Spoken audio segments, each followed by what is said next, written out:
iniciando a partir de este 2021, en donde precisamente podemos ver representado el comportamiento de la epidemia en todo el país, recordando que esta curva de color azul, la que tenemos en la parte superior, es la que representa a este más de 1.723.000 personas que al día de hoy clasificamos como casos de COVID-19 estimados en base a la herramienta informática donde las 32 entidades federativas notifican, que es el CISBER. Lo que habíamos estado viendo hasta el cierre del día de ayer, que es cuando cierra una semana epidemiológica, el día de hoy estamos iniciando una nueva semana epidemiológica, la 2 de este año, pero estamos graficando la semana 53 del año pasado, recordando que siempre vamos en las gráficas 2 semanas atrás para efectos de evitar los sesgos de notificación y de diagnóstico que en su momento pueden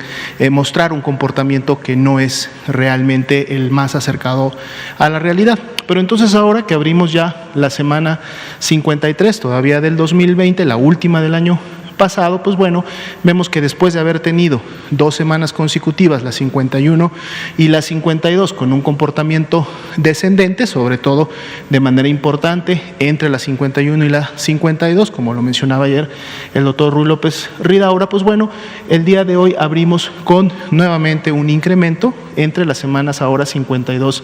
y 53. Es un incremento de un más 3%, lo que lógicamente confirma que la epidemia en México y en varias de las entidades federativas continúa todavía activa, continúa generándose contagios y por lo tanto estamos aún confirmando casos. Dado que hoy es domingo y apenas estamos abriendo la semana, lo más seguro, y como lo hemos visto ya en semanas previas y como conocemos,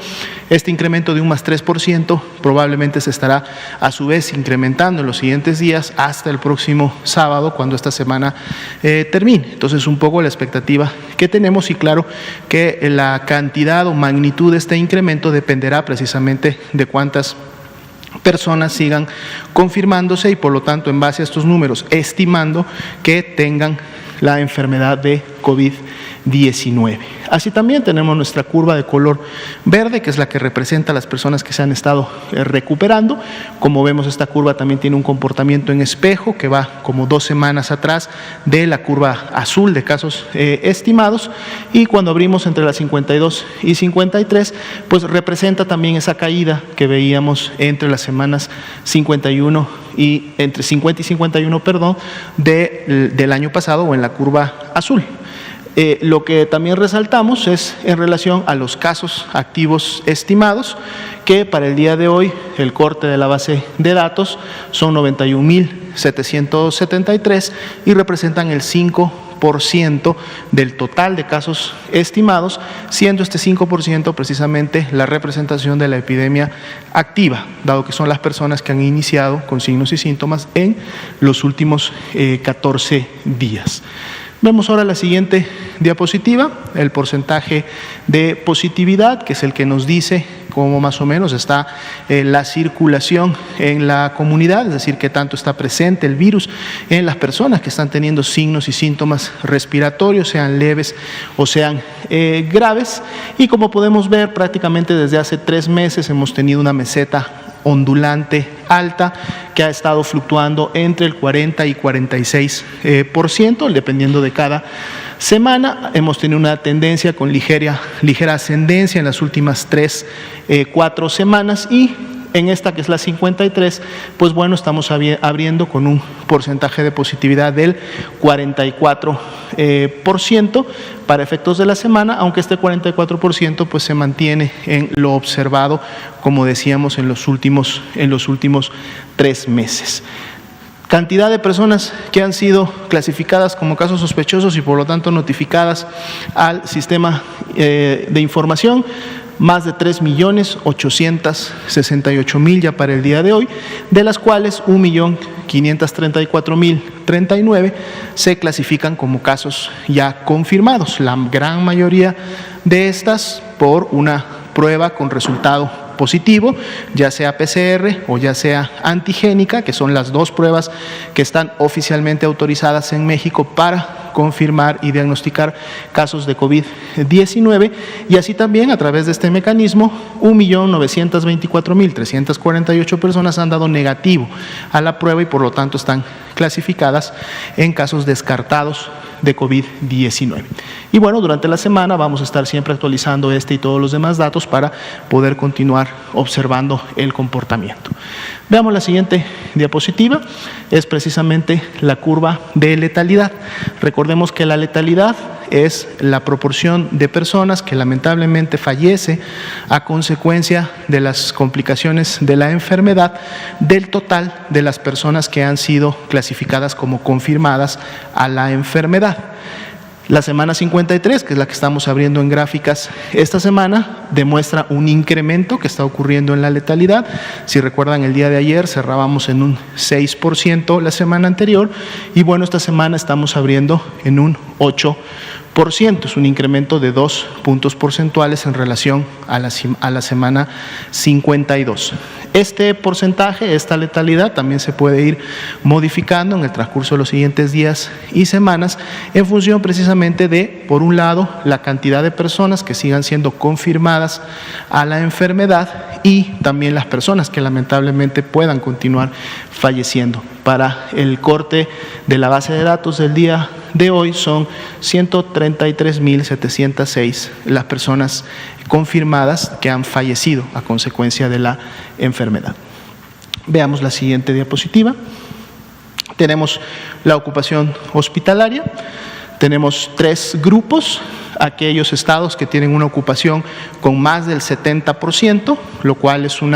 lógicamente una señal de alerta a través de la cual todos los procesos de reconversión y expansión hospitalaria deben de acelerarse y terminarse lo antes posible, y además en relación a cómo se va presentando la ocupación, porque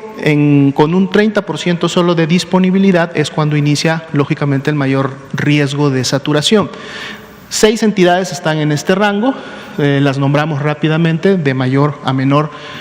ocupación. Ciudad de México con un 92%, Estado de México con el 82%, Hidalgo y Guanajuato con un 81%, Nuevo León con el 79% y Puebla con el 70%. Estamos hablando de camas generales, aquellas que son destinadas a pacientes que presentan COVID grave y que por lo tanto requieren de una atención médica hospitalaria especializada para efectos de su atención, o en algunos casos también para poder iniciar con la oxigenoterapia de manera oportuna que prevenga precisamente que la persona continúe agravándose en relación a su estado clínico. Tenemos otras 7 entidades en el siguiente grupo de rangos, que es entre el 69 y el 50% de ocupación, es decir, tienen más de la mitad de sus camas ocupadas, pero no rebasan todavía este 70% de nivel, digamos, de seguridad. Y también de mayor a menor podemos encontrar a Morelos, a Nayarit, a Baja California, a Sonora, a Querétaro, a Guerrero y a Tlaxcala. Todavía la mayor cantidad de entidades en el país, que son 19, tienen más de la mitad de sus camas disponibles, es decir, tienen menos del 50% de ocupación. Cuando hacemos una media nacional, es decir, vemos cuál es el porcentaje de ocupación a nivel nacional de las 32 entidades federativas, dado que algunas tienen más, algunas tienen menos, inclusive entidades, como ustedes saben, como Campeche, como Chiapas, que se encuentran y continúan todavía en un nivel de riesgo bajo, con mucha disponibilidad hospitalaria, pues bueno, entonces tenemos esta media nacional de un 57%, que precisamente representa en su momento 18.060 camas ocupadas a nivel nacional de este gran total de 31.716 que en un momento están etiquetadas como camas para pacientes con IRA, es decir, infección respiratoria aguda grave, que es la forma grave precisamente que da COVID-19. Veamos la siguiente diapositiva.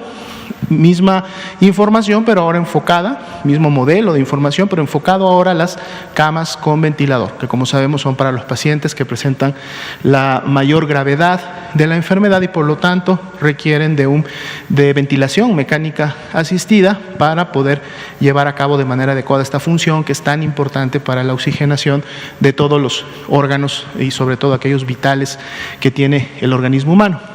Aquí tenemos 3 entidades que han superado ese 70%, Ciudad de México, Estado de México y Nuevo León, con 86, 83 y 72% respectivamente. En el siguiente rango tenemos a 5 entidades, es decir, entre el 69 y el 50, que son Baja California, Tlaxcala, Hidalgo, Morelos y Tabasco apenas alcanzando este 50% como tal. Y aquí sí tenemos muchas más entidades, 24 en total, que tienen menos del 50% de ocupación, esto quiere decir tienen más de la mitad de disponibilidad de este tipo de camas, que para efectos del nivel nacional son 5.172 camas disponibles, que es además, como ustedes ya saben, lo que ha permitido que en entidades que no tienen niveles importantes de ocupación, es decir, que están por debajo de un 30%